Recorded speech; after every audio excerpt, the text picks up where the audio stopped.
ஒரு இடத்துக்கு போகிறதுக்கு நமக்கு கஷ்டமாக இருக்கும். மற்ற பேபிஸை பார்க்கும்போது நமக்கு எப்படா கிடைக்கும் அந்த மாதிரி நிறைய கொஞ்சம்லாம் ஃபேஸ் பண்ணியிருக்கோம். ட்ரீட்மெண்ட் வந்து பெரிய அளவுக்கு சக்ஸஸ் எதுவுமே கிடைக்கல. 1 and 2 years வேஸ்ட்டாகவே போயிடுச்சு. பாசிட்டிவ் எனர்ஜி எனக்கு ஃபஸ்ட்டே இருந்துச்சு. ரேஷ்மா மேமும் அரவிந்த் சார் தான் சொன்னது கரெக்டாக ஃபாலோ பண்ணனால இப்போ பேபியை கையில் வச்சுட்ருக்கோம். 2 பேபியை கையில் வச்சுட்ருக்கோம். இதை நம்பவே முடிய மாட்டேங்குது.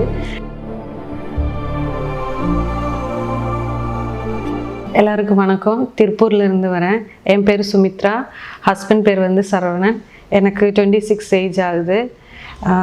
நாங்கள் குழந்தை இல்லாமல் ஹாஸ்பிட்டலில் வெயிட் பண்ணோம். வரும்போதே ஒரு பாசிட்டிவ் எனர்ஜி எனக்கு ஃபஸ்ட்டே இருந்துச்சு. அது வந்து சொல்லாமல் இருக்கவே முடியாது. அதுக்கப்புறம் குழந்தை இல்லாமல் ஒரு 3 வருஷமாக கொஞ்சம் கஷ்டப்பட்டுட்டு தான் இருந்தோம். ஒரு இடத்துக்கு போகிறதுக்கு நமக்கு கஷ்டமாக இருக்கும். மற்ற பேபிஸை பார்க்கும்போது நமக்கு எப்படா கிடைக்கும் அந்த மாதிரி நிறைய கொஞ்சம்லாம் ஃபேஸ் பண்ணியிருக்கோம். ட்ரீட்மெண்ட் வந்து வர்றதுக்கு முன்னாடியும் வேறு ஹாஸ்பிட்டலில் ட்ரீட்மெண்ட் எடுத்திருக்கோம். எதுலேயுமே வந்து பெரிய அளவுக்கு சக்ஸஸ் எதுவுமே கிடைக்கல. மெடிசின்ஸ் தருவாங்க, நிறைய ஃபாலோ பண்ணியிருக்கோம். அதில் கொஞ்சம் அழுத்து போகும்போது அது விட்டுருவோம்.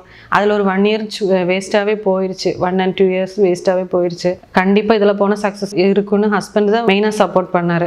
ட்ரீட்மெண்ட் ஸ்டார்ட் பண்ணிட்டோம். ரேஷ்மா மேமும் அரவிந்த் சார் தான் இது பண்ணாங்க.